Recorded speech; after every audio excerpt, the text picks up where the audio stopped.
એને આપણે સ્વાધ્યાય કરીએ ત્યારે આપણે જે પૂર્વ બાંધેલા કર્મ છે એની નિર્જરા કરી રહ્યા છે.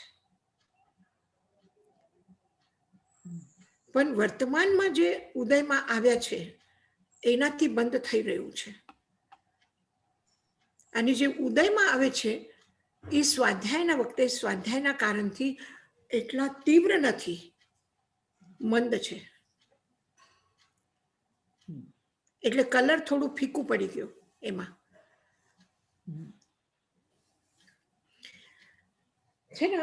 જેવી રીતે તમે હવે સ્ટાર્ટ કરીએ આપણે. હા, કરીએ. હા, જેવી રીતે તમે કીધું કે આત્મા છે, પછી કશાય પેદા થાય, પછી એના પછી કર્મ આવે, એને આશરો થઈ જાય, એનો બંધ થાય, પછી એ ઉદયમાં આવે, પછી આ થાય. તો એના પહેલા મને લાગે થોડું આ પણ સ્પષ્ટીકરણ હોવું જોઈએ કે કર્મની જરૂર શું છે. કર્મ શા માટે આપણે કહીએ કર્મ છે? એનું રીઝન શું છે, કારણ શું છે? આપણે એમ નથી કહેતા કે ધર્માસ્તિકાય છે, અધર્માસ્તિકાય છે, આકાશાસ્તિકાય છે. એક વખત સમજી લીધું કે આપણે ચાલીએ તો આપણને મદદ કરે, આપણે બેસીએ તો આપણે મદદ કરે, આપણે જ્યાં પણ જઈએ આકાશમાં અવગાહના કરીએ છીએ, બસ પતી ગયો એનું કાર્ય અને સમજમાં આવી ગયું, આપણે પૂરું થઈ ગયું. પણ કર્મનું આપણે ભગવાન મહાવીરના સમૂહશરણમાં પણ એ પ્રશ્ન ઉદ્ભવે છે. આપણે ઉત્તરાધ્યાયમાં કર્મ પ્રકૃતિ કરીને એનો મતલબ છે દેશના વખતે પણ કર્મ ઉપર ભગવાન મહાવીર બોલ્યા છે અંતિમ સમયમાં. એના પછી ભાષ્યકારો આટલા આવ્યા, એના પછી ટીકાકારો આટલા આવ્યા, અને આજ સુધીમાં આપણે પણ અને કેટલા કર્મ સિદ્ધાંત ઉપર ગ્રંથો છે, છતાં પણ આજે પણ આપણે ચર્ચા કરીએ છીએ કર્મ એટલે શું. તો કર્મને આટલી બધી શું આવશ્યકતા છે, એની ચર્ચા કરવાની શું જરૂર છે, એને સમજવાની જરૂર શું છે. આજે વિજ્ઞાન એકથી એક નવા અનુસંધાન કરે છે, રિસર્ચ કરે છે, ગોતે છે, કરે છે. આપણે કેટલું જાણીએ છીએ, આપણી કેટલી ક્યુરિયોસિટી છે એમાં કે ચંદ્ર લોક ઉપર યાન ગયું છે, તેને શું જોયું, શું કર્યું, શું પાછું આવ્યું, એને હવે પાછું ક્યારે જશે, એને કેવી રીતે મશીન બન્યું, કેવી રીતે આ થયું, કંઈ નથી આપણે જાણવાની. અને કેટલાક વૈજ્ઞાનિકો આ જે ભણે છે, જે અભ્યાસ કરે છે, જે યુનિવર્સિટીમાં છે, જે મોટી મોટી ઇન્સ્ટિટ્યુશનમાં છે, આ લોકો પણ કેટલું કરે છે એના માટે. કેટલાક જણા છે. અરબો ખરબોની આબાદીમાં હજારો લોકો કરે છે, બાકી બધા કેમ નથી? કોઈને કંઈ કેમ સૂઝતું નથી? કોઈ જાણતા કેમ નથી? કોઈ સમજતા કેમ નથી? કંઈ નથી. અને આપણે પરંપરાથી આવ્યું છે, હજારો હજાર વર્ષોથી આ બધું પરંપરાથી આવી રહ્યું છે, અને આજે પણ આપણે કરી રહ્યા છીએ. એનું કારણ શું છે? શું કામ આપણે માનવું જોઈએ કે જીવ છે, ચેતન છે, ને આ છે, તે છે, અને આવી રીતે બંધાય છે, આવી રીતે ખુલે છે? ઠીક છે, ગાંઠ બાંધીને ગાંઠ ખોલી, પતી ગયું. તો આટલું આ એક મોટું આખું વિજ્ઞાન છે, અને આ વિજ્ઞાન બે તત્વો ઉપર છે, જીવ અને અજીવ. તો એને માનવાની જરૂરત શું છે? શું કામ કર્મને માનવું જોઈએ? શું કામ કર્મ માટે સમજવું જોઈએ? કારણ શું છે? કારણ એનું એ છે કે આત્મા જેને આપણે કહીએ, જેને આપણું અસ્તિત્વ છે, આપણે અસ્તિત્વને આપણે અસ્વીકાર કરીને તો નહીં ચાલશે. એને તો આપણે માનવું જ પડશે કે મારું હું છું. જ્યારે હું બોલું છું તો હું કોઈ છું. આ એક તત્વ છે, અને આ તત્વ છે જીવ તત્વ. જીવ તત્વ છે તો જીવનો સ્વભાવ શું છે, એની ઓળખાણ શું છે, એના લક્ષણ શું છે? તો જીવનું લક્ષણ છે સંપૂર્ણ વિશુદ્ધ, સંપૂર્ણ જ્ઞાનમય, કરુણામય, પ્રેમમય અસ્તિત્વ જે છે, જે દેખાતું નથી, ઇન્દ્રિયો દ્વારા જેને પકડાતું નથી. એક ચોપડી હોય તો આપણે હાથમાં દેખાડીએ.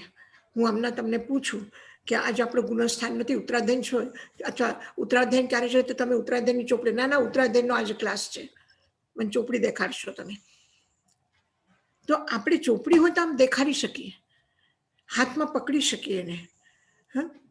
કદાચ એમાં પાણીમાં પલળી જાય અને વાસ આવે તો નાકમાં વાસ પણ આવી જશે.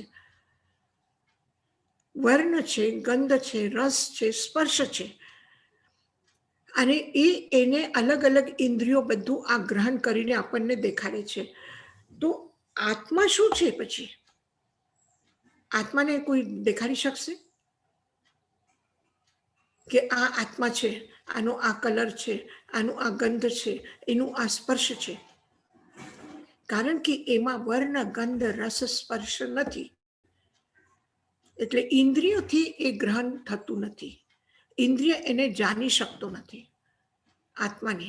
નો ઇન્દ્રિય ગેજ્જ અમૂર્ત ભાવા, એ અમૂર્ત છે, ભાવ રૂપ છે. એને માત્ર આપણે અનુભવ કરી શકીએ, બીજું એનું કઈ ઓળખા નથી. પછી આટલી શુદ્ધ, એટલી સુંદર આત્મા, અને પછી આ બધાની એક સરખી આત્મા છે. બધાની આત્મા, તમારી, મારી, બીજાની, બધાની આત્મા એક સરખી છે. ભલે પછી તીર્થંકર હોય, ગણધર હોય, આચાર્ય હોય, કે એમના શિષ્ય હોય, કે એના શ્રાવક હોય, કે શ્રાવિકાઓ હોય, ગમે તે હોય વ્યક્તિ હોય, બધાની આત્મા એક સરખી છે.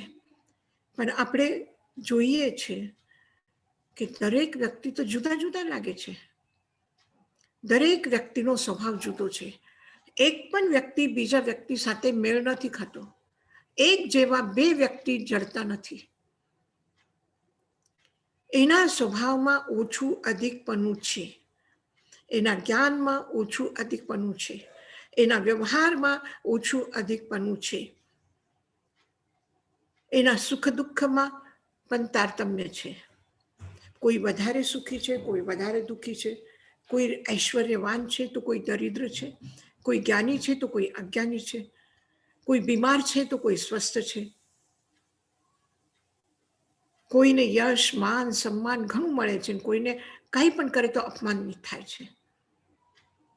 તો આ બધા ફરક કેમ દેખાય છે?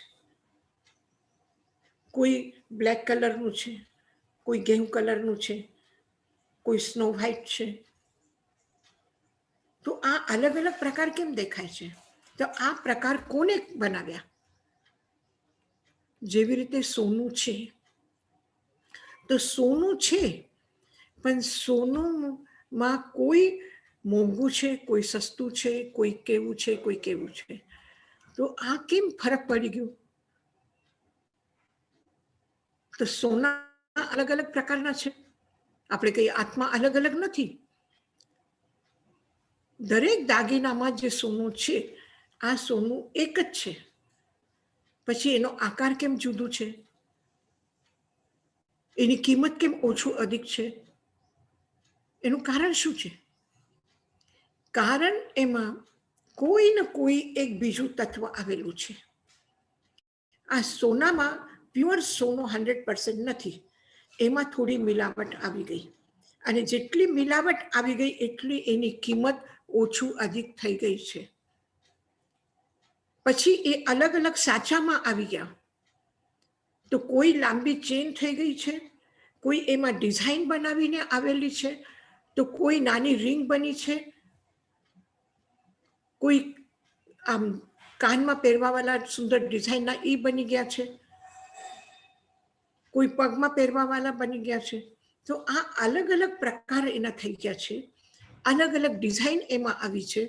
એની કિંમત અલગ અલગ થઈ ગઈ છે. એમાં બીજા તત્વ આવી ગયા કે જેનાથી એનું, તો એવી જ રીતે આત્મામાં પણ કોઈ વિજાતીય તત્વ આવ્યું છે, કોઈ બીજું તત્વ એમાં આવ્યું છે. જેવી રીતે સોનામાં કોઈ તત્વ મિલાવટ છે, એવી રીતે આત્મામાં પણ કોઈ તત્વની મિલાવટ છે. તો આ મિલાવટ કરેલું બીજું તત્વ કોણ છે? તો એ કર્મ છે.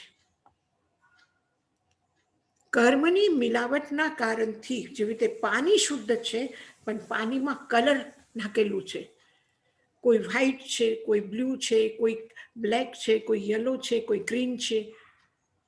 એમાં કોઈનું કોઈ તત્વ મેળવેલું છે. પછી એ કલર સ્યાહી નાખીને કર્યું છે, અથવા કેસર નાખીને કર્યું છે, અથવા હળદર નાખીને કર્યું છે. શેના કારણથી કલર છે એ અલગ અલગ પ્રકારના છે. તો એવી રીતે કર્મની આત્મામાં મિલાવટ છે. તો પહેલા કોણ હતું?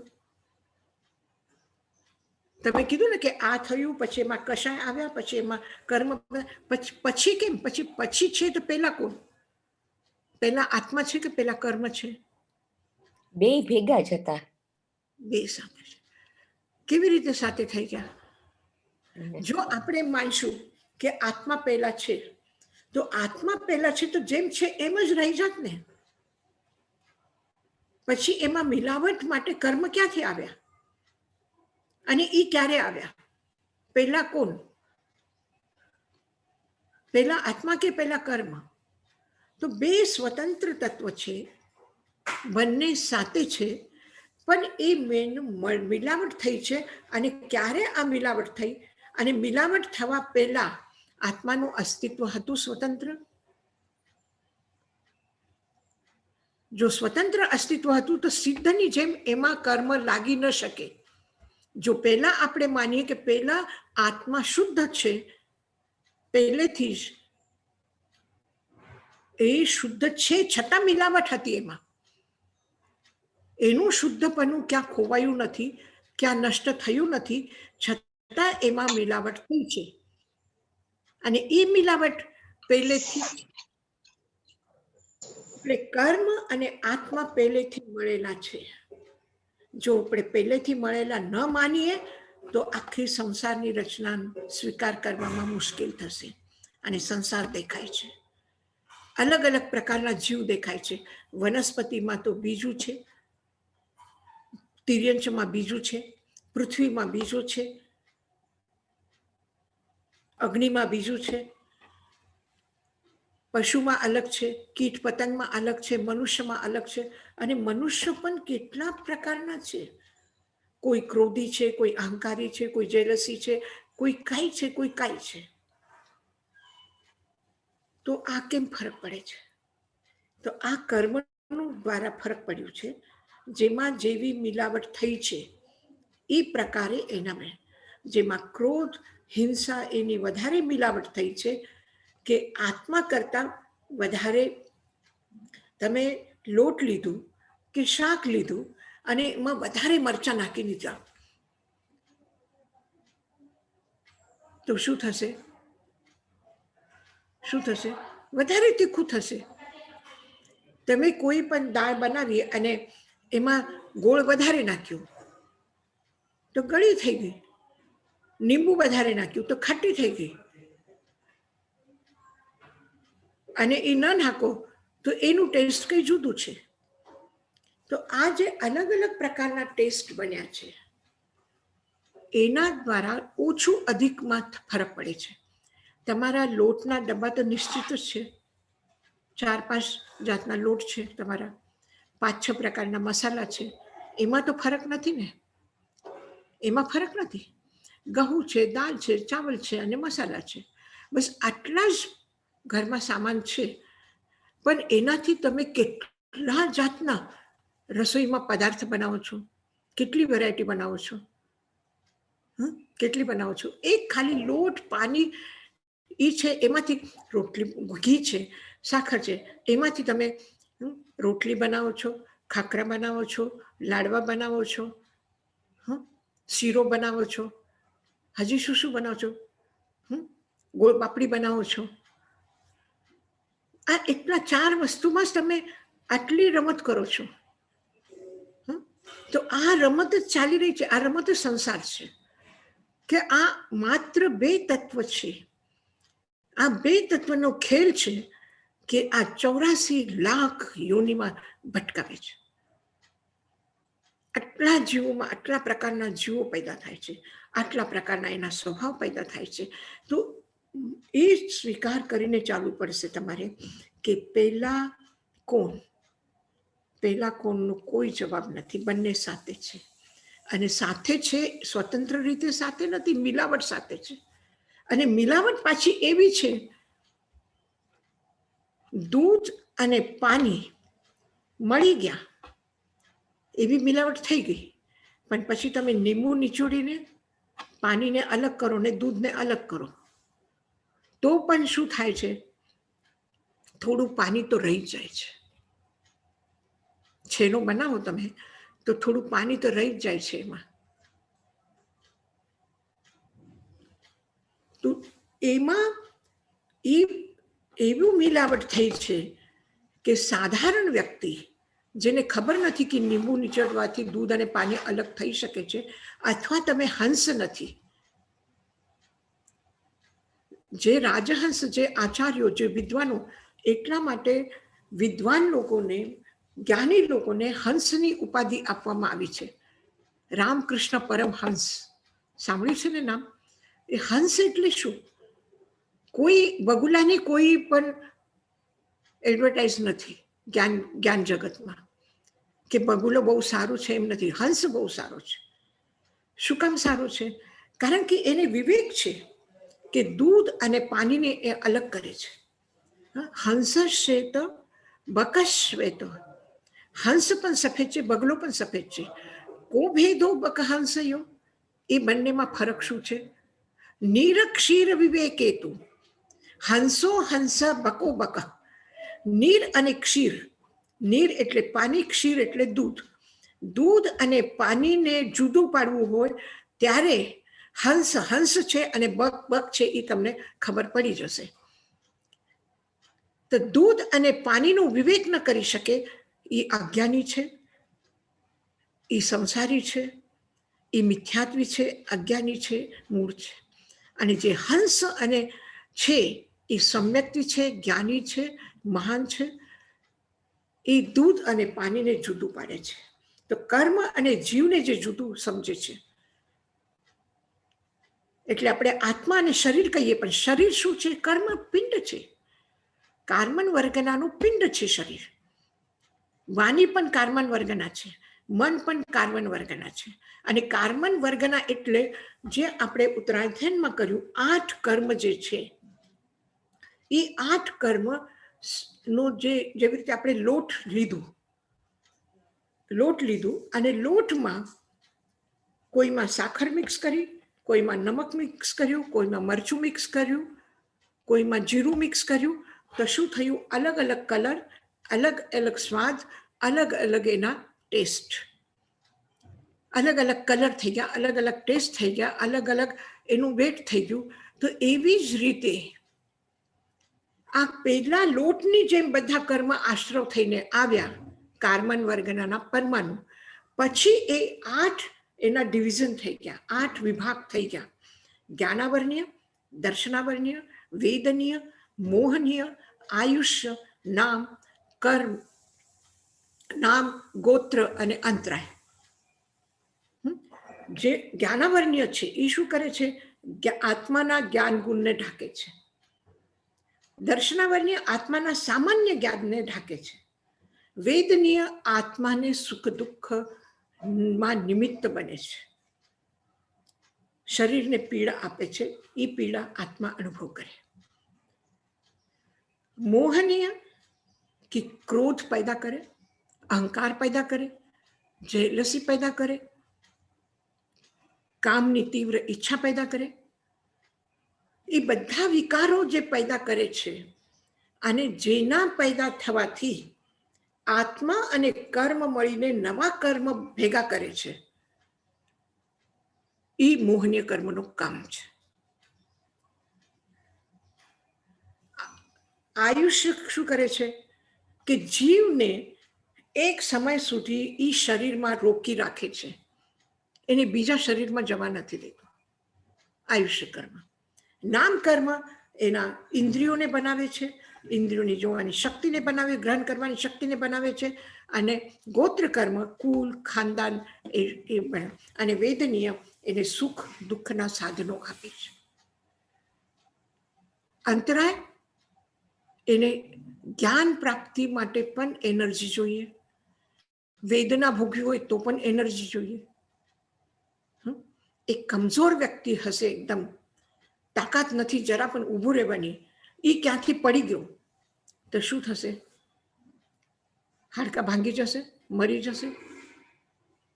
અને એક શક્તિશાળી વ્યક્તિ છે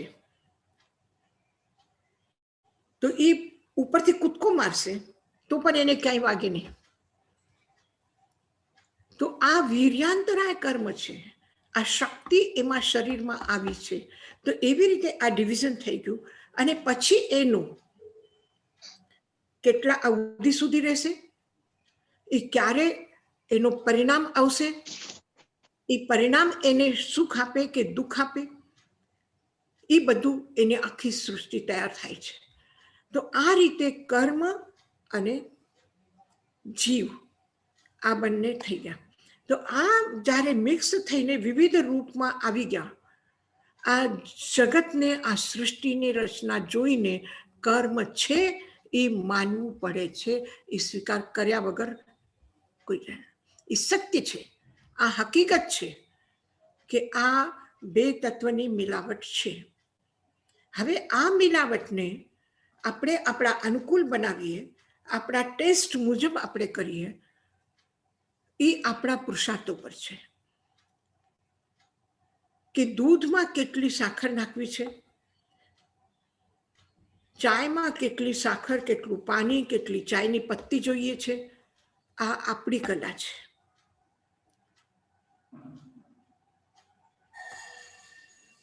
આ આપણી કલા છે. મીઠાઈ બનાવવી હોય તો કેટલી સાકર જોઈએ, શાક બનાવવું હોય તો મસાલા જોઈએ, એ આપણી સમજ છે. તો એ સમજ પ્રમાણે આપણે મિલાવટ કરીએ છીએ અને કરીએ છીએ. તો પુરુષાર્થ એના માટે પણ આવશ્યક છે. જેવા પ્રવૃત્તિ કરશું, જેવા ભાવ કરશું, જેવા પુરુષાર્થ કરશું, એ પ્રમાણે મિલાવટ થતી જશે અને જીવની આખે સુખ લે. તો જ્યારે એ થાય છે તો એના પરિણામ શું આવે છે? પરિણામ શું આવે છે? કર્મ એટલું પ્રભાવશાળી થઈ શકે છે કે આત્માને મારી નાખે, આત્માનું અસ્તિત્વ મટાડી દે. અથવા આત્મા આટલું પુરુષાર્થ કરે કે કર્મને મટાડી દે. શું કર્મ પરમાણુ આપણે બધા મળીને એક સાથે એટલી સાધના કરી કે બધા દુનિયામાંથી કર્મ પરમાણુ ખતમ થઈ જાય તો કોઈ કર્મ બંધ નહીં થાય? એવું થઈ શકશે? નહીં થાય.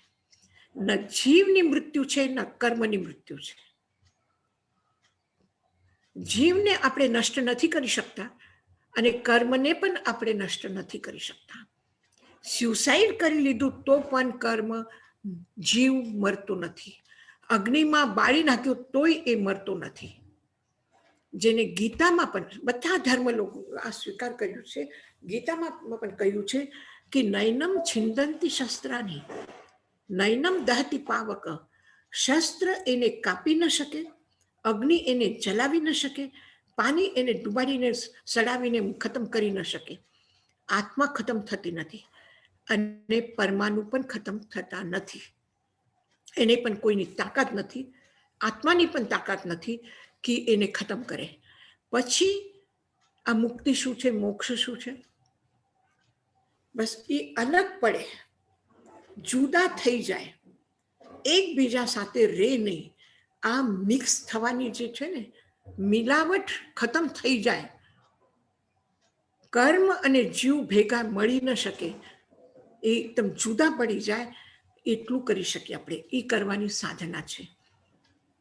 અને જ્યારે એ મિલાવટ ન કરી શકીએ, જેમ છે એમ ચલાવીએ, જેમ છે એમ કરીએ, જેવું મળ્યું એવું ભોગીએ, જેવું મળ્યું તેવું જીવીએ, તો એ બધું શું છે? આ પહેલાના 3 ગુણસ્થાન છે. પહેલાના 3 ગુણસ્થાન જે છે, મિથ્યાત્વ ગુણસ્થાન, જેમાં અનાદિકાલથી જેવી રીતે જીવ અને કર્મ એકબીજાથી ધક્કાથી એક ભાવથી બીજા ભાવમાં, બીજા ભાવથી ત્રીજા ભાવમાં જતા રહ્યા અને જે મળ્યું એ ખાતા ભોગતા રહ્યા.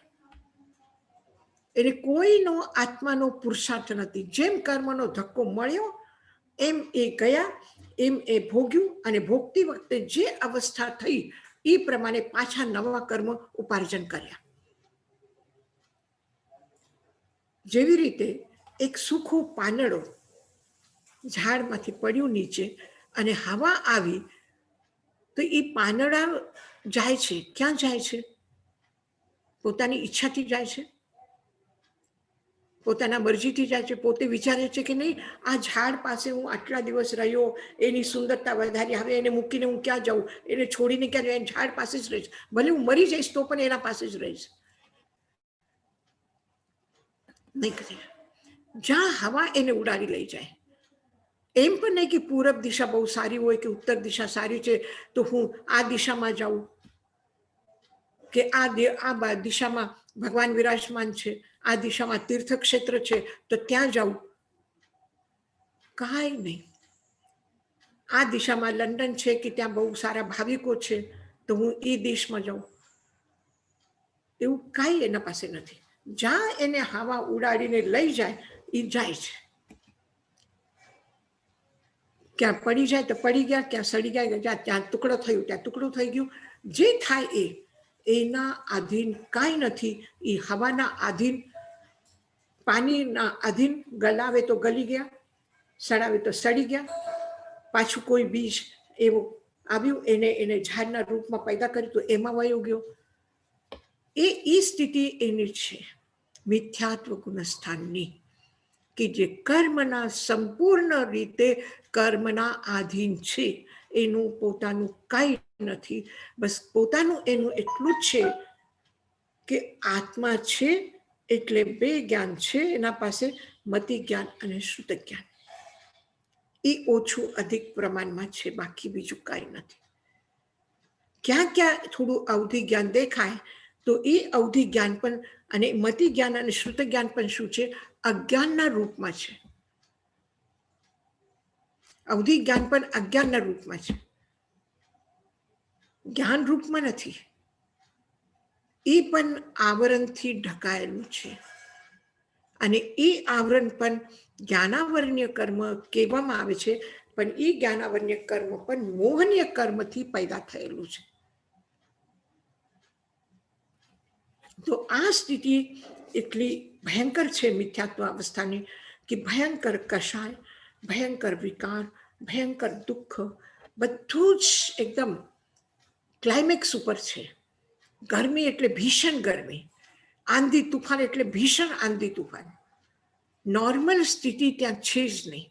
એવી સ્થિતિ છે મિથ્યાત્વ ગુણસ્થાનની. પછી બીજું ગુણસ્થાન છે, પહેલા ગુણસ્થાનની અંતિમ અવસ્થા જે છે, અંતિમ અવસ્થા એટલે મિથ્યાત્વ ગુણસ્થાન ખતમ થઈને આત્મા ઉપર આગળ નીકળી શકે એમાંથી એવી જ્યારે સ્થિતિ આવે, અનાદિકાલથી કેવી રીતે આવે? એ ત્યાં પુરુષાર્થ છે એનો કઈ? ત્યાં એ શું કરે? કેવી રીતે બહાર નીકળે? એક કીચડમાં, ગંદગીમાં ફસાઈ ગયું છે અને બહાર નીકળવાની કોશિશ કરે. કૂવામાં અંદર અંદર ઊંડો ઊંડો જીવ પડ્યો છે અને એને કાંઈ ખબર નથી પડતી કે આનાથી બહાર નીકળી શકીએ. એવી સ્થિતિ છે મિથ્યાત્વ અવસ્થાની. ત્યાં જ પેદા થાવ, ત્યાં જ જીવન જીવવું, ત્યાં જ એનું આખું એટલું અંધકારમય જીવન છે. પણ જ્યારે એ અંતિમ સમયમાં જ્યારે એ કૂવામાંથી બહાર નીકળે ત્યારે એની શું સ્થિતિ છે? કેવી રીતે નીકળે? એને ક્યાંય થોડુંક એવું ઉપરનો કિનારો દેખાય છે, પણ પુરુષાર્થ થતો નથી. પુરુષાર્થ થાય તો પણ એનો પોતાનું નથી.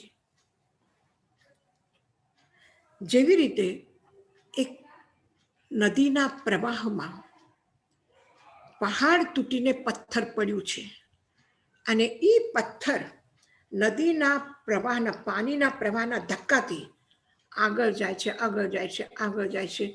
એ જ્યારે આગળ જાય છે ત્યારે શું થાય છે? જ્યારે એને ધક્કો લાગે ને આગળ જાય, જ્યારે એને ધક્કો લાગે ને આગળ ખસે, ત્યારે શું થાય છે? કે એ ઘર્ષણ થાય છે અને ઘસાઈ જાય છે, ઘસાઈ જાય છે. તમે જેવી રીતે મોબાઈલ આટલું સાચવીને વાપરો, બધું કરો, ચશ્મો આટલું સાચવીને વાપરો, બરાબર એને કાઢી મૂકો, નાતી વખતે પણ કાઢી મૂકો, જો સૂતી વખતે પણ કાઢી મૂકો, છતાં પણ આ ગ્લાસ ઉપર ક્રેચીસ શું થાય છે, આવી જાય છે. મોબાઈલના કવર પણ થોડા ઘસાઈ જાય છે. ઘસાઈ જાય છે કે નહીં? ઘસાઈ જાય છે ને. તો એવી જ રીતે ઓલો પથ્થર પણ ઘસાઈને ધક્કા ખાઈને અનાદિકાલથી ઘસાઈને એક આકાર લે છે. થોડું લાંબુ, થોડું આમ, થોડું એ ઘસાઈને એનો સ્પર્શ પણ શું થાય છે, જે કઠોર છે, જે ચોટ લાગે તો ઘૂસી જાય છે, કાપી નાખે હાથને, ઈ પણ ઘસાઈને ગોળ થઈ જાય અને એનો સ્પર્શ પણ થોડું સારું થાય, મૃદુ થાય. એ વાગે નહીં, અંદર ઘૂસી ન જાય. એને શું કહેવાય, અંદર કાંટાની જેમ વિંધે નહીં એ પથ્થર. તો એવો જે આકાર આવે છે, જેને આપણે ખાસ કરીને એવા પથ્થર તમને નર્મદા નદીમાં જોવામાં મળે. એને કે નર્મદાના ગોટા, આમ ગોલ ગોલ હોય. તો એવા પથ્થર જેવી રીતે બની જાય છે એક આકાર. કોઈ કલાકાર નથી મળ્યું, કોઈ આર્ટિસ્ટ નથી મળ્યું, કોઈ એને ઘડનાર નથી મળ્યું, તો પણ એ ઘડાઈ ગયો. તો એવી રીતે ધક્કા ખાઈને ચાલતા પડતા એ એવો આકાર લઈ લે છે કે એના ક્રોધ ઘસાઈ જાય, અહંકાર ઘસાઈ જાય અને એક એવી થોડી સ્થિતિ પેદા થાય કે જેનાથી એ થોડું ઉપર આવે. જેવી રીતે પાણીમાં રહીને, મેં તમને કીધું તો એક વખત કે જ્ઞાતા ધર્મ કથાંક સૂત્રમાં એક દાખલો આપ્યો છે કે એક પાણીનો તુંબો છે.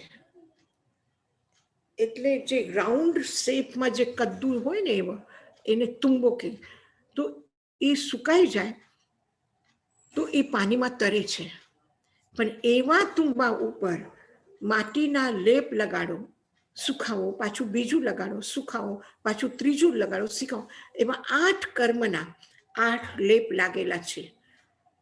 માટી ગીલી છે, લગાડી દીધી એને, માટી ઉપર માટી અને સુકાઈ ગઈ. હવે એને તમે પાણીમાં નાખો તો શું થશે? પાણીમાં નાખો એટલે શું થશે? ડૂબી જશે. એ ડૂબી જાય છે.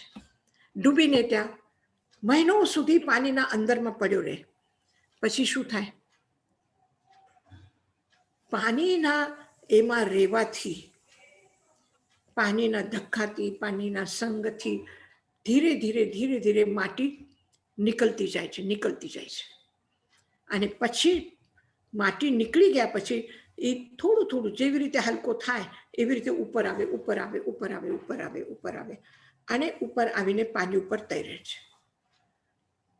તો એવી રીતે અનંતાનુબંધી ક્રોધ, માન, માયા, લોભ, આ કષાયની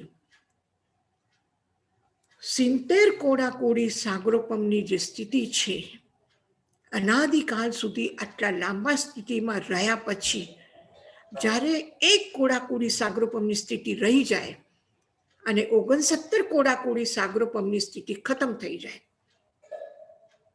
એમ સમજો તમે કે 17 કિલો માટીનું વજન એના ઉપર હતું. એ ધીરે ધીરે નીકળતો ગયો. 69 કેજી વજન ખતમ થઈ ગયું પાણીમાં ધોવાઈને, અને 1 કેજી બચ્યું એટલે એ ઉપર આવી ગયો. ઉપર આવ્યા પછી એને એટલું ફ્રેશ લાગે છે, એટલું સારું લાગે છે.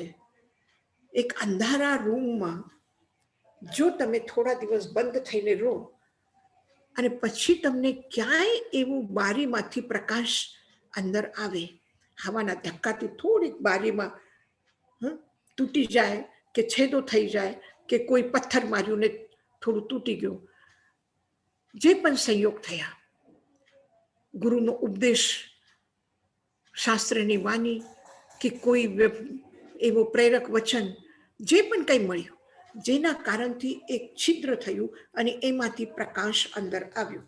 એટલે શું થયું? તમને ખબર પડી, ઓહો, પ્રકાશ છે દુનિયામાં આ કાળા પદાર્થથી અલગ કોઈ એક તત્વ છે, જેનાથી મને આસપાસમાં પડેલી વસ્તુ દેખાય છે. અંધારામાં તો હું એને ધક્કો મારતો હતો ને એ મને ધક્કો મારતા હતા. અને એકબીજાના ધક્કાથી અમે ચાલતા હતા.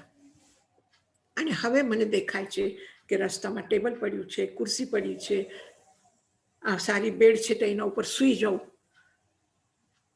કે આના ઉપર બેસીને વાંચું, એ મને હવે થોડું ખબર પડે છે. તો એવી જે સ્થિતિ આવે ને એટલું સારું લાગે, એટલું ગમે, અપૂર્વકરણ, કે એના પહેલા કોઈ દિવસ એવી સ્થિતિ આવી નથી. અપૂર્વ પહેલા કોઈ દિવસ નથી થયું એવું અપૂર્વકરણની અને ગ્રંથિ ભેદ, કે અંધકાર શું છે ને પ્રકાશ શું છે એ ખબર પડી. જ્યારે એ ખબર પડી અંધકાર શું છે ને પ્રકાશ શું છે, એટલે બીજું કોઈ તત્વ છે અંધકાર સિવાય આ દુનિયામાં, એનો આભાસ જ્યારે મને મળ્યો એટલે ગ્રંથિભેદ થયો. એટલે શું થયું? પછી ત્યાં આવીને સમ્યક્તો પ્રાપ્ત થઈ. તો સમ્યક્તો પ્રાપ્તિથી આત્માને આત્મગુણોની ઓળખાણ થઈ, પરિચય થયો. સમ્યક્ત્વથી શું પ્રાપ્ત થયું? સંવેદ, નિર્વેદ, અનુકંપા અને આસ્થા. આપણે 5 બોલીએ ને સમ્યક્ત્વના લક્ષણ: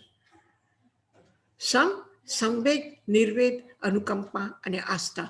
જે ઉત્તરાધ્યાય સૂત્રના 29મા અધ્યાયમાં આપણે કર્યું કે સમ એટલે શું, સંવેગ એટલે શું, નિર્વેદ એટલે શું, અનુકંપા એટલે શું, એ ત્યાં પ્રાપ્ત થાય. તો એ કેવી રીતે પ્રાપ્ત થયું? અત્યાર સુધીમાં કર્મની નિર્જરા નહોતી થતી. નિર્જરા શું, કેવી રીતે થતી હતી?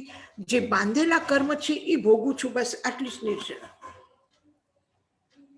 એના સિવાય બીજી નિર્જરા નહીં. પણ સમ્યક્ત્વમાં જ્યારે આવવાનું હતું ત્યારે એના લાસ્ટ મોમેન્ટમાં,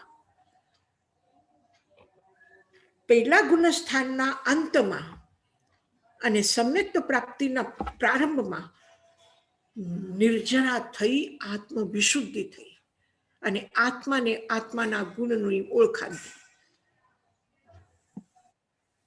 નિર્જરા કોની થઈ? 69 કોડાકોડી સાગરોપમની સ્થિતિની નિર્જરા થઈ. મિથ્યાત્વ મૌનીની નિર્જરા થઈ, દર્શન મૌનીની નિર્જરા થઈ, સમ્યક્ત મિથ્યાત્વ મૌનીની નિર્જરા થઈ. એટલે આ 7 પ્રકૃતિની નિર્જરા થઈ મૌન્ય કર્મના, તો સમ્યક્ત્વમાં ચોથા ગુણસ્થાનમાં આવ્યા. તમે કહેશો કે પહેલું ગુણસ્થાન તો મિથ્યાત્વ અવસ્થામાં હતું અનાદિકાળનું, હવે સમ્યક્ત્વમાં આવ્યા, એકદમ ચોથામાં આવી ગયા, તો બીજા વચમાના ક્યાં ગયા? બીજું ને ત્રીજું ક્યાં ગયું?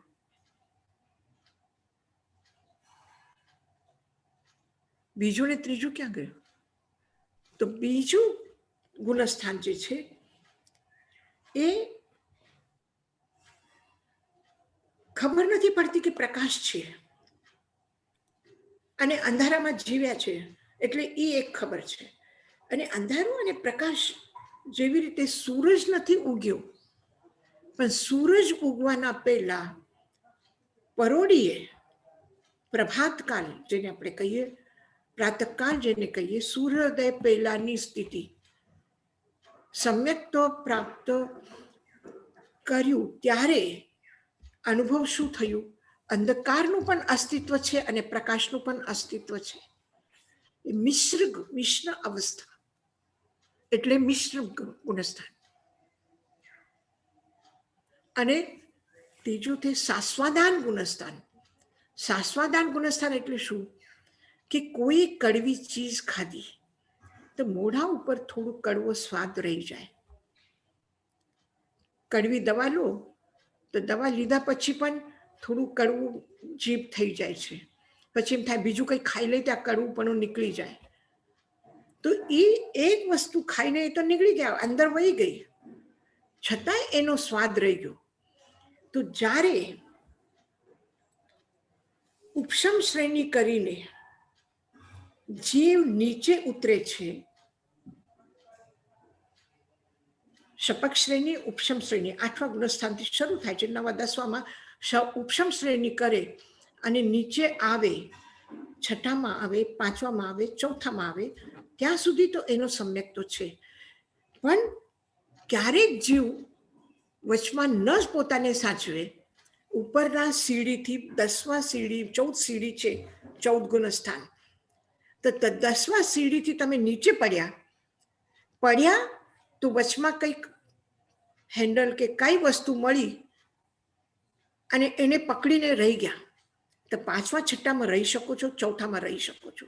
કંઈક આધાર મળે અને પકડીને રહી ગયા તો રહી ગયા, અને એ ન મળે તો છેક એકદમ નીચે, એટલે પાછા મિથ્યાત્વ ગુણસ્થાનમાં જવા. તો સમ્યક્ત ગુણસ્થાનથી જ્યારે મિથ્યાત્વ અવસ્થામાં જવાનું છે, ત્યારે એને સમ્યક્ત્વ તો ખતમ થઈ ગયું, પણ સમ્યક્ત્વનો સ્વાદ રહી ગયો, તો એને સાસ્વાદાન ગુણસ્થાન કહ્યું. કે એકદમ પૂર્ણ મિથ્યાત્વમાં જવા પહેલા મિથ્યાત્વનો આભાસ મળ્યું, અંધકાર દેખાય છે અને પ્રકાશ મટે છે. તો એ જે સ્થિતિ છે, પ્રકાશ અને અંધકારની વચલી સ્થિતિ, કે સૂર્યાસ્ત પછીની અને સૂર્યોદય પહેલાની એવી જે સ્થિતિ છે, એ સાસ્વાદાન ગુણસ્થાનની છે. તો એનું કોઈ વધારે ટાઈમ નથી, વધારે માત્ર અંતર્મુક્ત કરતા પણ ઓછું સમય છે.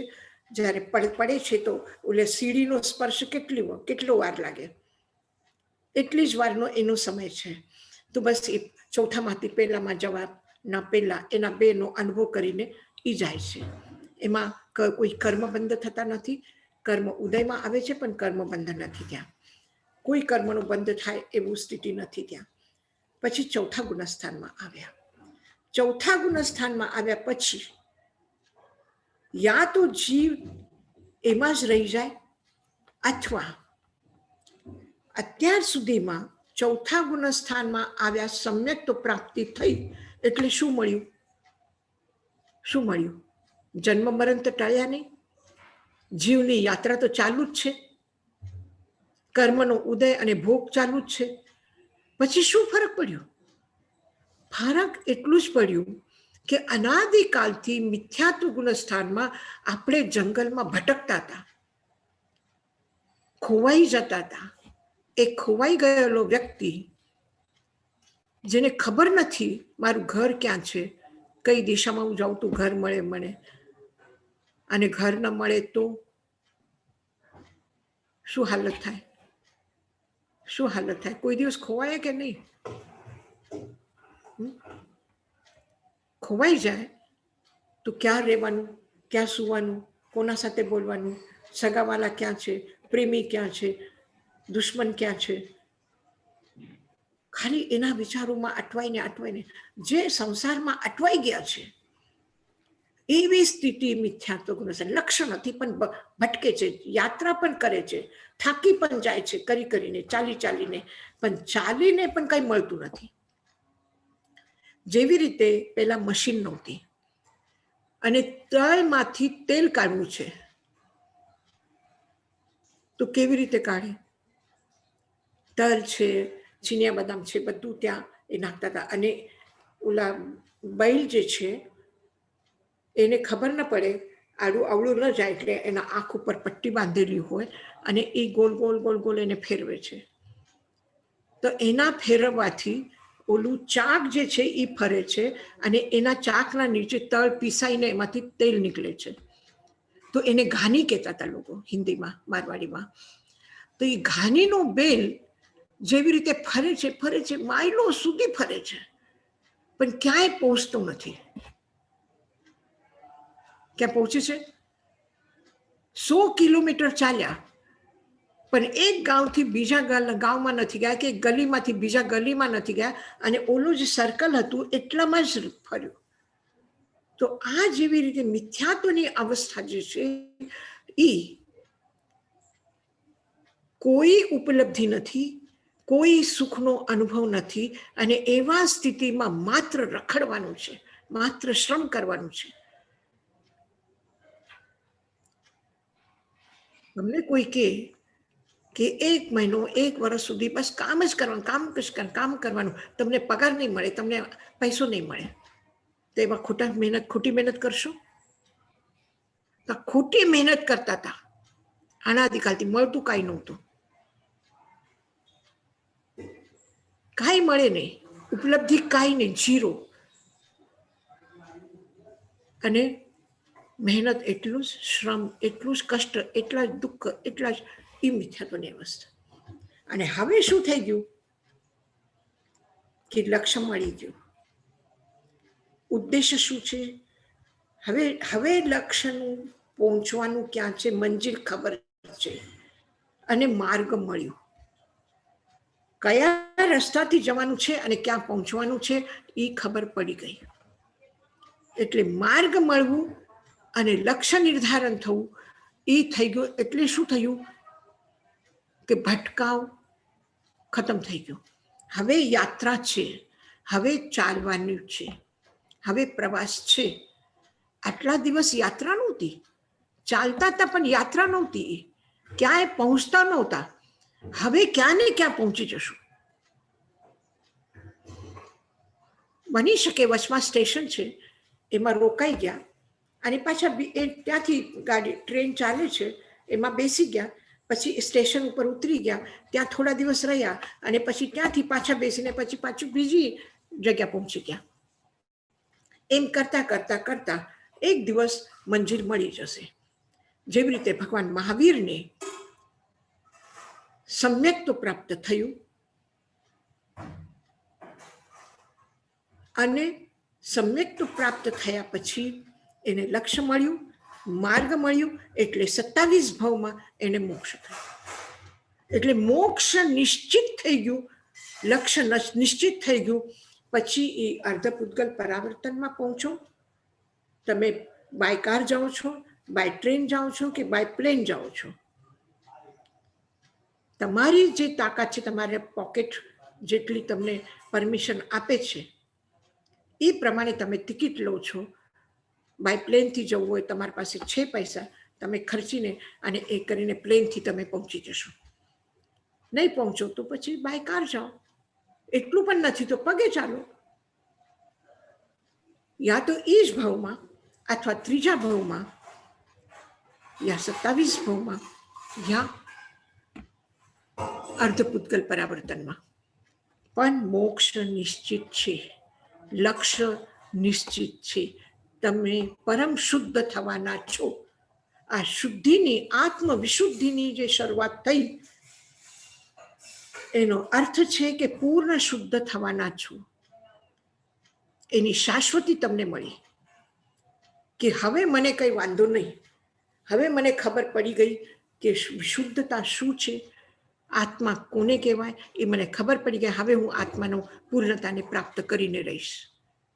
આ નિર્ધારણ થયું સમ્યક્ત ગુણસ્થાનમાં. અને યાત્રા પ્રારંભ કરી એટલે આચરણમાં આવવા માંડ્યું. સમ્યક્ત્વ આચરણમાં આવવા માંડ્યું અને આચારને સ્વીકાર કર્યું. એટલે વ્રત ધારણા કરી અને શ્રાવક બન્યા. તો 5મા ગુણસ્થાનમાં અનુવ્રતિ બન્યા. ત્યાં વ્રત સ્વીકાર કર્યા. વ્રત સ્વીકાર કર્યા એટલે શું થયું? સમ્યક્ત્વમાં અનંતાનુબંધી ક્રોધ, માન, માયા, લોભ ક્ષય થઈ ગયો. 69 કોડાકુડી સાગરૂપમની સ્થિતિ ક્ષય થઈ ગઈ. જો ઔપશમિક સમ્યક્ત્વ મળે તો દર્શન મોહનીયનો ઉદય છે અને મિથ્યાત્વ મોહનીય અને સમ્યક મિથ્યાત્વ મોહનીયનો ઉપશમ અથવા ક્ષય થયો. પણ દર્શન મોહનીયનો ઉદય છે એટલે ત્યાં ઉપશમ થયું. પણ એ સ્થિતિ માત્ર અંતર્મૂર્તની છે, વધારે નહીં. તો ઉપશમ સમ્યક્ત્વ થયા પછી શાયોક્ષમિક સમ્યક્ત્વ થશે અથવા ક્ષાયિક સમ્યક્ત્વ થશે.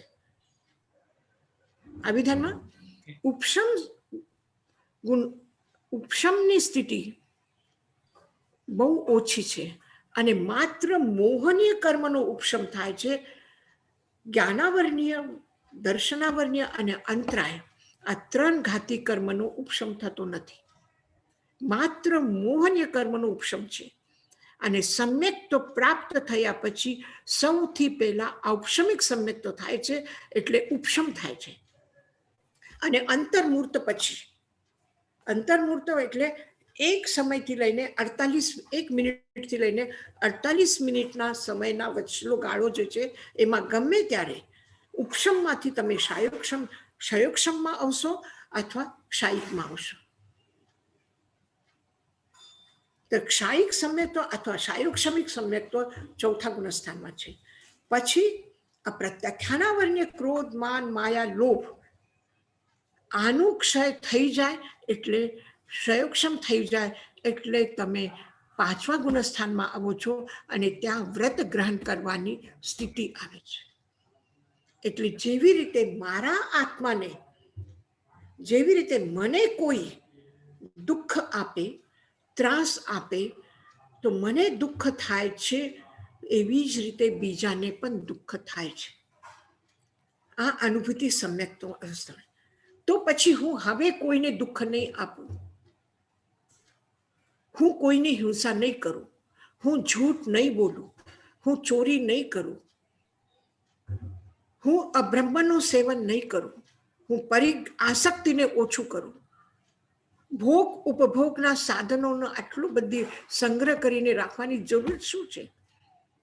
મને જેટલું જોઈએ એટલું, આવશ્યકતા મારી પૂરી થાય બસ આટલું જ મને બસ છે. અને સમજતો ભાવમાં કોઈ અપશબ્દ કહી દે તો એની પ્રતિક્રિયામાં ઉત્તેજના નથી આવતી. કોઈ દુઃખ આવે તો ઉત્તેજના નથી આવતી. સંભાવમાં બોલું છું, એ સામાયિક. અને હું સંસાર માટે જીવનનો અમુક સમય આપું છું તો થોડો સમય હું મારા માટે કાઢું, મારી સાધના માટે, મારા ચિંતન માટે, મને જ્ઞાન મેળવવા માટે હું પુરુષાર્થ કરું. એટલે એના માટે સમય આપું એ 10. અને મારું આવશ્યકતા છે શરીરની, ખાવાની પીવાની, એને હું આપી દઉં, સમત્વ ભાવમાં રહું, એ 10મું વ્રત. પણ ખાવા પીવાની પણ જરૂર નથી. એક દિવસ આપણે વગર ખાઈ પીને પણ સાધનામાં રહીએ, એ પૌષધ વ્રત.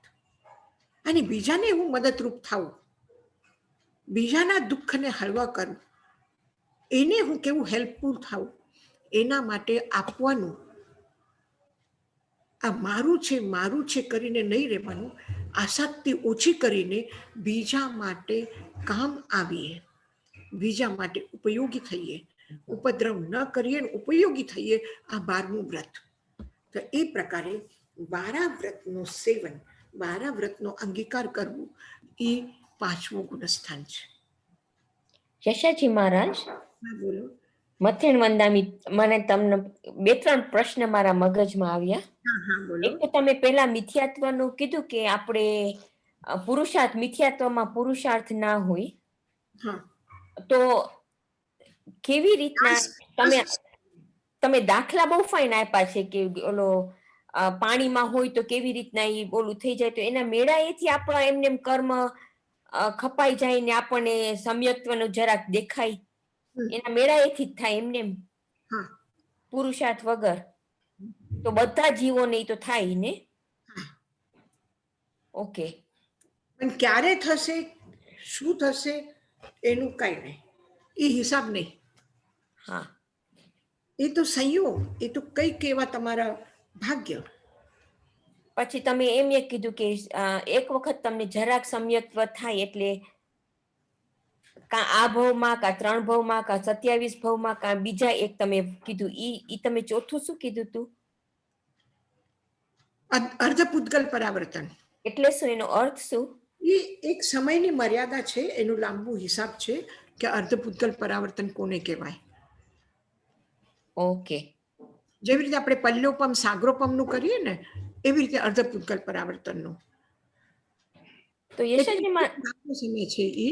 હા, મારે એ પૂછ્યું, તો આપણે આ ભાવમાં જો આપણને એમ લાગે કે આ મને ખબર છે, આ કોઈને ખબર નથી સમ્યક્ત્વ છે કે નહીં, મને કઈ આ જુદું છે ને કઈ બીજું છે આપણા સંસાર સિવાય, પણ પછી આપણે આ ભાવમાંથી બીજા જન્મ લઈએ તો વળી પાછું આપણે શરૂ કરવું પડે કહું કેમ? ના, એવું છે કે એક વખત સમ્યક્ત્વ પ્રાપ્ત થયું એટલે પાછું ભલે મિથ્યાત્વમાં પણ ગયા તો પણ ત્યાંથી પાછા તમે જલ્દી નીકળી શકશો, એમાં અનાદિકાલ નહીં લાગે. એક વખત બહાર આવી ગયા પછી પાછું થોડું સ્લીપ થશે, તમે પાછા નીચે કીચડમાં આવો, પણ એક વખત ઉપર આવવાની ખબર પડી ગઈ એટલે ઉપર આવવાના જ છો. પાછા ઝડપથી આવશું, જલ્દી આવી જશું, એ જ ભાવમાં પણ આવી શકીએ. પણ આ ભવો ભવમાં આપણે આત્મા સાથે ભેગું લઈ જઈએ અનુભવ. પાછું આવશે એટલું અનંતાનુબંધી ક્રોધ, માન, માયા, લોભ નહીં આવે. એ કશાયની તીવ્રતા પાછી એ જે પહેલાની અનાદિકાળની સ્થિતિમાં હતી એ પાછી નહીં આવે. તો આપણે sorry carry. No, Rasla, when you finish this. No, it's okay. I'll ask another time when I've written it down. You carry on. Mathen Mandami, Yashaji Maharaj. Just પૂછવું તો હમણાં આપણે હજી મિથ્યાત્વમાં જ એટલે અમે લોકો એટલે મિથ્યાત્વમાં જ ગણાઈએ, પહેલે ગુણસ્થાનમાં જ ગણાઈએ, ક્યાં ગણાઈએ અમે? કારણ કે આ જે 30-35 લોકોને અહીંયાની રુચિ છે આ વસ્તુની સાંભળવી કે જે આપણને અને સમજવાના ગુણો 5 છે. સમ, સંવેદ, નિર્વેદ, અનુકંપા અને આસ્થા. ધર્મમાં શ્રદ્ધા છે, તીર્થંકરો પ્રતિ ભક્તિ છે, ગુરુમાં આસ્થા છે, મહાવીરના જ્ઞાનમાં આસ્થા છે, સંવેદો છે, અનુકંપાના ભાવ છે, આસ્થા છે. ક્યારે એવું લાગે કે આ શું બધું, આટલું બધું સંગ્રહ, આટલું બધું પરિગ્રહ રાખીને શું કરવું છે? શું ફરક પડે છે? આટલું તો હું વાપરતી નથી, આટલું તો હું ખાતી નથી, આટલું તો કપડાં મારે પહેરવા માટે જોતા નથી, યાદ પણ નથી આવતું કે કેટલા કપડાં છે ને પહેરવા છે, શું કરવું છે. તો થોડું ઓછું કરી લો. અનાવશ્યક શું કામ બોલો? અને અંદરથી નમ્રતાનો ભાવ, અંદરથી મોટાઓ પ્રતિ સન્માન, ગુણીઓનો આદર, આ બધું સ્વભાવમાં આવે છે, અંદરથી ફૂટે છે. એક બીજ જ્યાં સુધી જમીનમાં અંદરમાં નથી ગયો ત્યાં સુધી એ મિથ્યાત્વ અવસ્થામાં છે.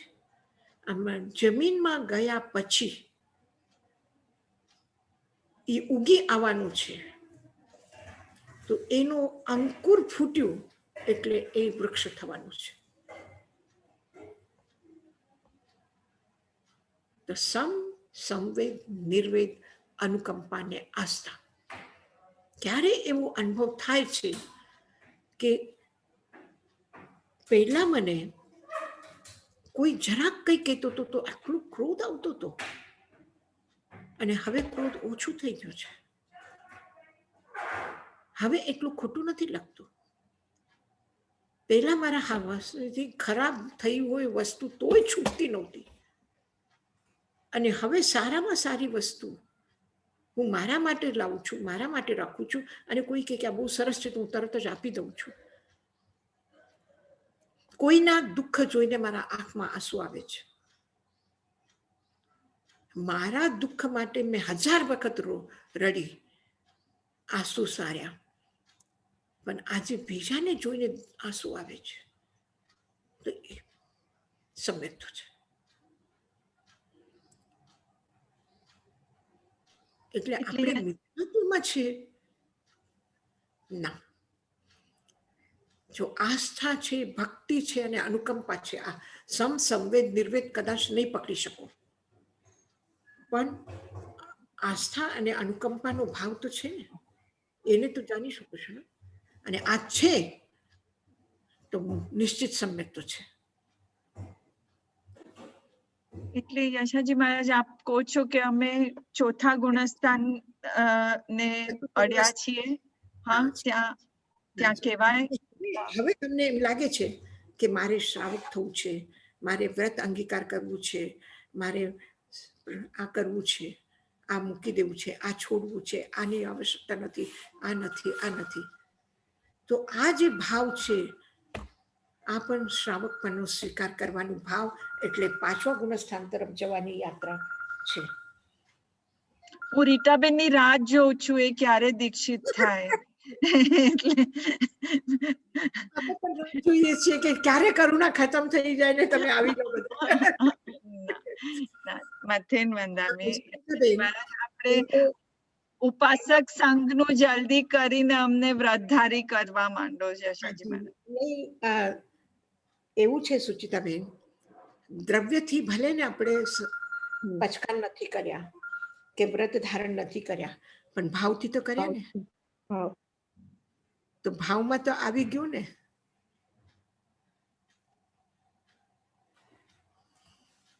ભાવમાં તો આવી ગયું ને. માતા મરુદેવીને હાથીના હોદા ઉપર બેઠા અને નિગોદમાંથી આવ્યા છે, એટલે મિથ્યાત્વ અવસ્થામાંથી આવ્યા છે અને એ જ ભાવમાં કેવલ જ્ઞાન થયું છે. તો તમને ક્યાં વાર લાગવાની છે? એટલે એમ નહીં વિચારો કે આ ક્યારે થશું, અમે તો મિથ્યાત્વમાં છે ને આમ છે. યશાજી મહારાજ, મથેન વંદામી. નહીં.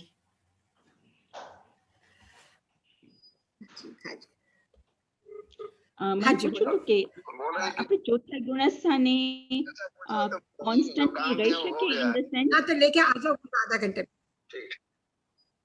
हाँ હું પૂછું કે ચોથા ગુણસ્થાન આપણે સમ્યક્ત્વ પ્રાપ્ત કરીએ પછી આપણી લાઈફ લેટ્સ સે 60 years હોય, પણ એવરી મોમેન્ટ આપણે સમ્યક્ત્વમાં હોય કે મિથ્યાત્વમાં જઈ શકીએ? એવરી મોમેન્ટ તો કદાચ સમ્યક્ત્વ ના હોય તો એવરી મોમેન્ટ જ્યાં સુધી જીવનમાં ક્રૂરતા અને અત્યંત ક્રોધ, અત્યંત સમ્યક્ત્વમાં જ છું.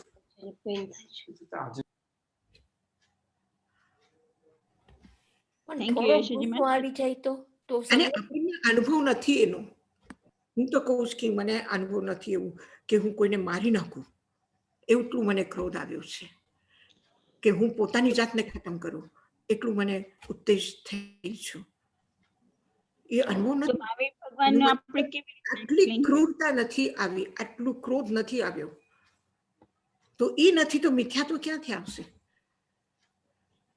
તો મહાવીર ભગવાન જયારે વાસુદેવના ભાવમાં ઓલું પોર કર્યું હતું લેડ, ત્યારે એની સ્ટેટ કઈ હતી? નહીં, એક જ વખત ખાલી નરકમાં ગયા હતા, ત્યારે મિથ્યાત્વ અવસ્થા આવી હતી બસ. ઓકે, થેન્ક યુ યશાજી મહારાજ. હા જ.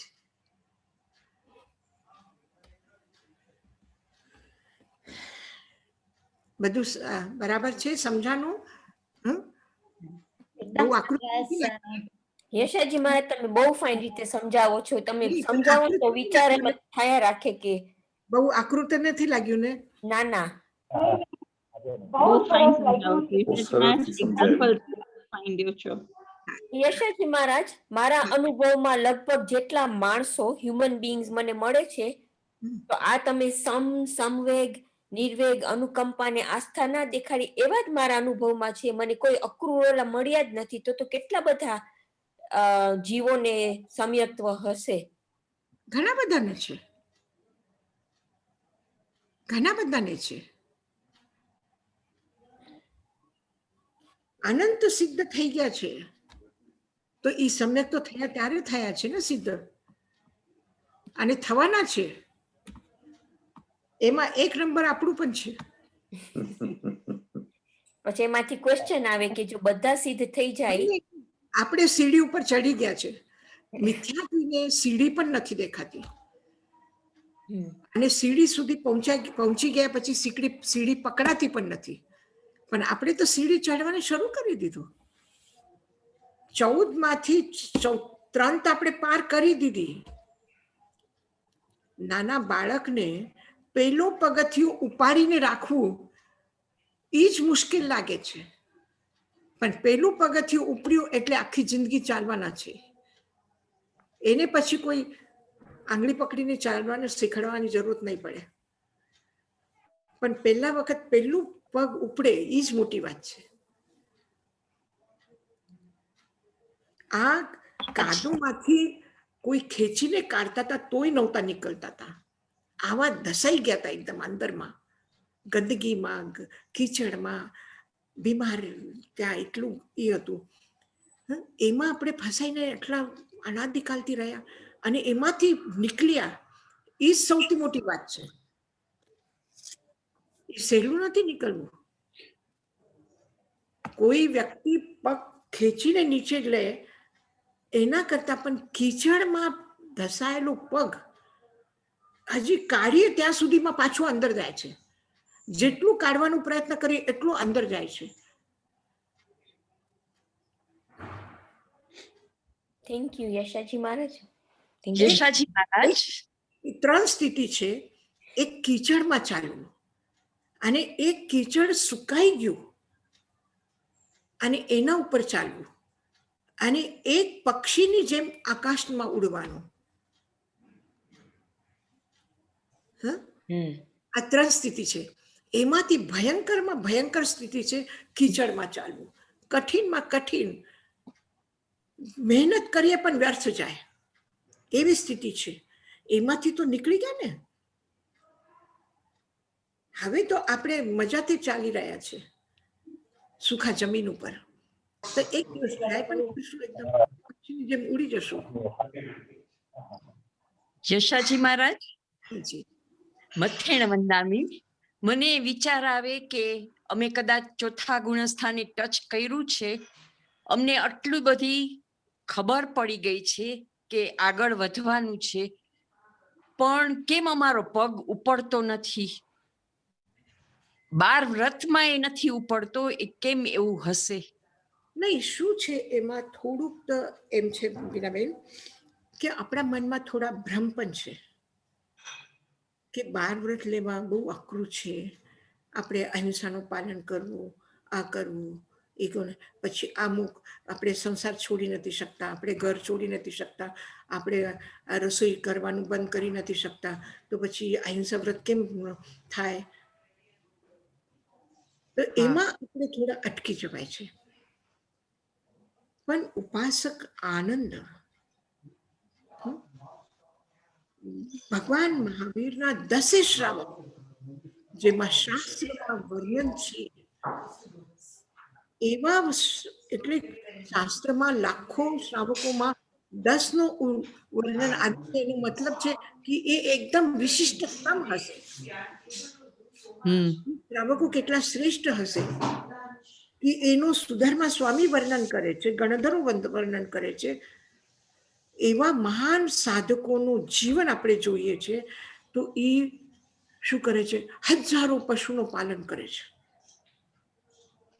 અને એક સાથે 500 હાલ ચાલે એટલી ખેતી કરે છે. એટલે કિસાન આટલા જળથી ઘાસ કાઢે છે, આટલા જળથી જમીનમાંથી ઝાડ ઉગાડે છે, પૌધા ઉગાડે છે, ફસલ ઉગાડે છે. અને આપણે આ વચલા ગાળામાં, એટલે આજથી ગુરુદેવજીના સમય સુધી, એટલે 100 વર્ષ પહેલા સુધી એમ જ માનતા હતા વચલા 1000 વર્ષમાં કે ખેતી કરવું પાપ છે, મા આરંભ છે, મા પરિગ્રહ છે. તો ભગવાન મહાવીરના શિષ્ય 12 વ્રત ધારી અને ખેતી કેમ કરતા હતા? આપણે કહીએ કે સમુદ્રમાં વ્યાપાર ન ચાલે. ગાંધીજીને પણ ના પાડી હતી કે સમુદ્રની યાત્રા નહીં કરો, પાપ લાગે. તો ભગવાન મહાવીરના શ્રાવકો સમુદ્રથી વ્યાપાર કેમ કરતા હતા? 4 સ્ટીમર છે આનંદ પાસે, અને 4 સ્ટીમરથી એ બિઝનેસ કરે છે, વિદેશોમાં બિઝનેસ કરે છે. તો સમુદ્ર કેવી રીતે એને પાર કર્યા? કેવી રીતે એના સ્ટીમર ચાલતા હતા? અને ખાલી ભગવાન મહાવીરનો ઉપદેશ સાંભળવા માટે નૌકાથી વિહાર કરીને નથી ગયા, એ વ્યાપાર માટે ગયા છે. અને છતાં 12 વ્રત ધારી છે. એ કેમ બન્યું?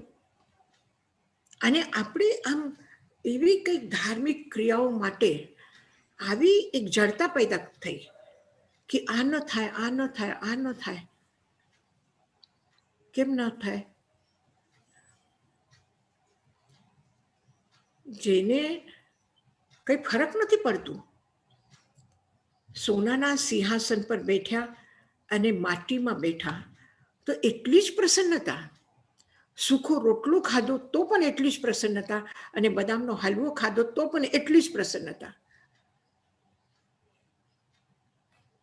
તો આ પ્રસન્નતા જેને કંઈ ફરક નથી પડતું, પ્રસન્નતા એની કોઈના એનાથી જતી નથી, તો આનાથી વધારે સમત્વ શું હોઈ શકે છે?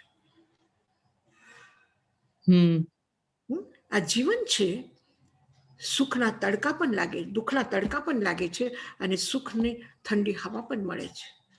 તડકા પણ છે, છાયા પણ છે, અને એમાંથી ખુશી ખુશી હસતા મોઢે જે પાર કરે છે.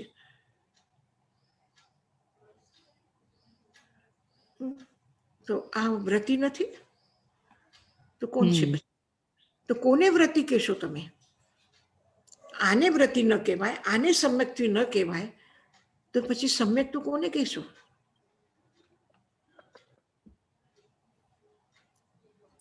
થેન્ક યુ યશાજી મહારાજ, બહુ સરસ સમજાવ્યું. હસ્તે મોઢે કાઢીને આપી દે કોઈને આવશ્યકતા પ્રમાણે, તો પછી સમ્યક તો નથી તો કોણ છે? મિથ્યાત્વમાં તો દુઃખને પણ પકડીને રાખતા હતા, સુખ શું છોડે?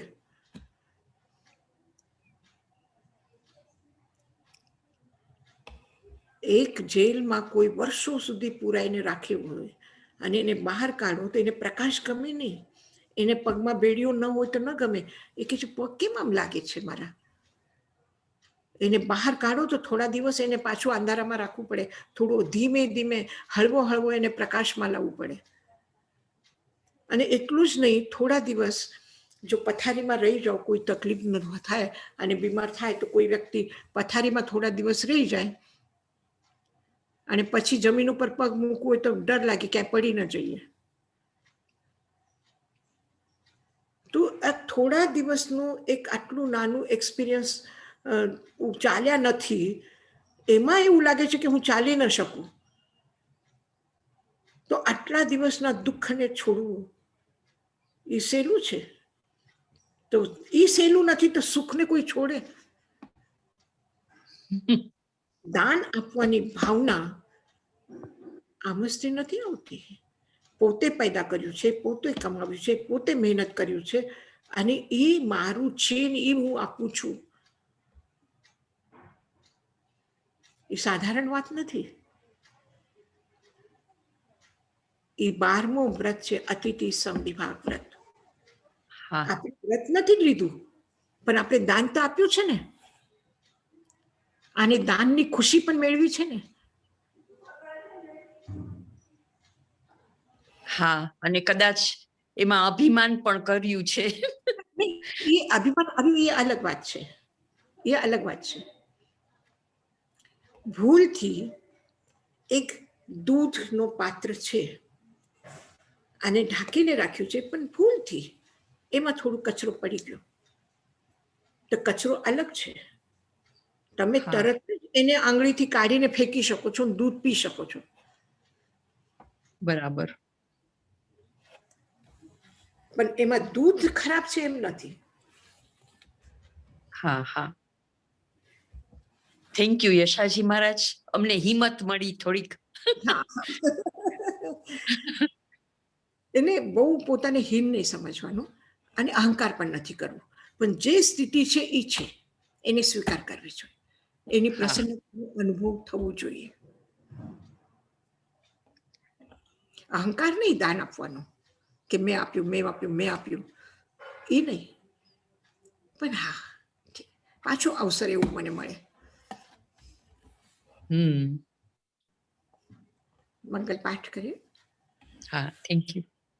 નમો અરંતાનંગ, નમો સિદ્ધાનંગ, નમો આયર્યાનંગ, નમો વચ્છાયાનંગ, નમો લોય સવસાહુનમ. એસો પંચ નમોકારો સર્વ પાવપણાસનો મંગલાનંચ સર્વેસિં પરમં હવૈ મંગલમ. ગુરુદેવ की आज्ञा चत्तारि मंगलम, अरहंता मंगलम, सिद्धा मंगलम, साहु मंगलम, केवली प्रणतो धम्मो मंगलम.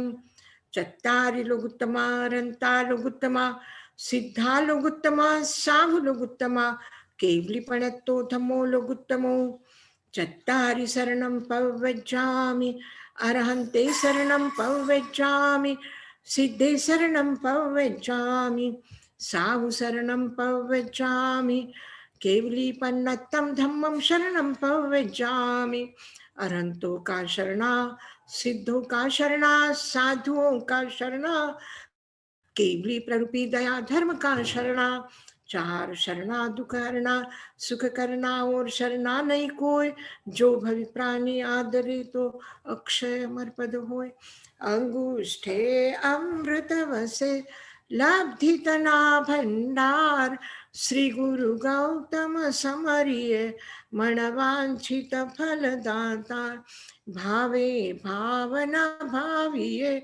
भावे दीजे दान भावे धर्म आराधिए भावे केवल ज्ञान भावे पद निर्वाण शांति शांति। हाँ जी, खूब खूब आशीर्वाद माना।